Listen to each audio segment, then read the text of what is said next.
যে আমি 4টা কার্ড নিয়ে আসছি বিভিন্ন কোম্পানির, যেখানে লেখা আছে 2 দিন মেয়াদ, 19 টাকায় 2 দিন মেয়াদ।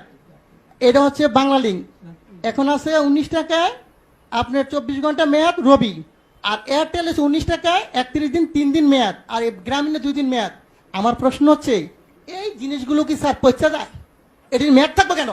আমার প্রশ্ন হচ্ছে মানুষের টাকা আপনি মনে করেন আমরা যদি 20 কোটি লোক হই, যদি 20 টাকা করে ভরি, আর একদিন সবাই কথা বললাম না, কত হাজার কোটি টাকা এই কোম্পানি নিয়ে যাচ্ছে, সিস্টেমের মাধ্যমে নিয়ে যাচ্ছে। এর আগে আমি বলেছিলাম, একটা নিউজে দেখাইছে 17 মিলিয়ন ভিউ হয়েছে। ওদিন থেকে উচিত ছিল এই সিস্টেমটাকে বাংলাদেশে বন্ধ করে দেওয়া। আমি বারবার বলেছি গরিব মানুষ ভিক্ষা করে, সে 20 টাকা ভরে। আপনি হয়তো জানেন না, আজকে বললাম সে তার মা মারা গেছে, বাপ মারা গেছে, সে কথা বললো না, তার মানে আমার টাকা চলে যাবে? হয় কেন? এই গ্রামীণ ফোন কোম্পানি বা অন্য কোনো কোম্পানি এরা কারা? এরা আপনাদেরকে না জানে হাজার হাজার কোটি টাকা সিস্টেমের মাধ্যমে নিয়ে যাবে।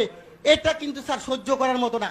প্রথম প্রশ্ন হচ্ছে এটাকে আজকের মিটিং এর পর থেকে কিছুক্ষণ পরের মতো আপনারা দিবেন, যাতে বাংলাদেশের কোন জনগণের একটি টাকা যাতে না যায়। এটা আমার দাবি। কত হাজার কোটি টাকা আপনি এই ব্যবসাটা আমাকে দেন, লাইসেন্সটা আমাকে দেন। আমার যে ব্যবসায়ী আছে 15 লক্ষ বাংলাদেশ, আমি কিন্তু লাইসেন্সদারি প্রতিষ্ঠান, আমার এফবিসিসি এর মেম্বার। এই লাইসেন্সটা আমাকে দেন, আমি বাংলাদেশে ব্যবসা করি।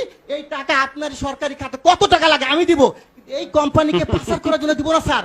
এই জনগণের টাকা পাচার করে তারা নিয়ে দেবে, এটা আমি দিতে রাজি না। যদি আমাকে মেরে ফেলেন কোনো আপত্তি নেই। সো এই টাকা পাচার করার কোনো সিস্টেম নাই স্যার। আরেকটা জিনিস আপনাকে বলবো স্যার, আপনি যেটা আজকে পেয়েছে আমি ভাগ্যবান যে আপনি শুনবেন। আমরা যখন এই ব্যবসা শুরু করি 27 টাকা কমিশন ছিল, 27 টাকা। স্যার সরকারি কর্মকর্তা যিনি 2000 টাকা বেতন পেয়েছে তার বেতন এখন 20,000 টাকা। কিন্তু এখন কত স্যার? আমাদের কিন্তু সেই 27 টাকাই রাখছেন। আমাদের কি কমিশন বাড়বে না স্যার? আমার প্রশ্ন হচ্ছে আপনারা অবশ্যই একটু কমিশনের ব্যাপার ব্যবস্থা করেন, যে যাদের একটু ব্যবসা করে তারা। আমরা সবাই শিক্ষিত ছেলে স্যার, এখানে প্রায় 15 লক্ষ ব্যবসা করি। আমরা যারা ব্যবসা করি কোটি কোটি টাকা কামিয়ে দিচ্ছি, কিন্তু আমাদেরকে তো দেখবেন স্যার। আরেকটা কথা, টেলিটক আপনি হয়তো জানেন না। এই টেলিটকের ব্যাপারে আমি একবার বলছিলাম, বিটিআরসির 22 আমি হিন্দু, উনি সম্ভবত আমি জানি না, উনি আমাকে বলে এটা দায়িত্ব তো বাবা আমার না রে ভাই, এটা দায়িত্ব হইলো কার? বিটিআরসি না, টেলিযোগাযোগ। আমি ঠিক আছে, আমি যে স্যারকে পাই বলবো স্যার, আমার আপত্তি স্যার যদি মাইন্ড না করেন আপনি দায়িত্বটা আমাকে দেন। আমার ব্যবসায়ীরা সবাই মিলে আমরা করি। বাংলাদেশে টেলিটককে কেমনে উড়াইতে হবে আপনি আমাকে সাপোর্ট দেন। আমি বলবো কোন দোকানদার আমাদের দোকান থেকে টেলিটকের সিম কেনার পরও রিচার্জ পাবে, তা হবে। টেলিটক কেমনে করতে হয় স্যার? আপনি যদি কোনো ধরনের সিস্টেম থাকে আপনি বলেন যে বলে এমনি সহযোগিতা করে, আমি করতে বাধ্য আপনাকে। আপনি যেভাবে চান টেলিটক অবশ্যই উন্নয়ন হবে।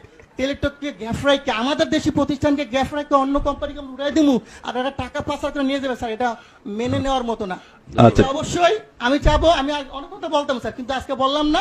এই বিষয়টা আমি চাই যে আপনি টেলিটকের উন্নয়ন করেন, দেশের টাকা দেশে থাকুক। আর এই গ্রামীণ কোম্পানি বা অন্যান্য কোম্পানি মিনিট যে সিস্টেম করে নিয়ে যাচ্ছে, এটা স্যার বন্ধ করে দেয় আজকে থেকে।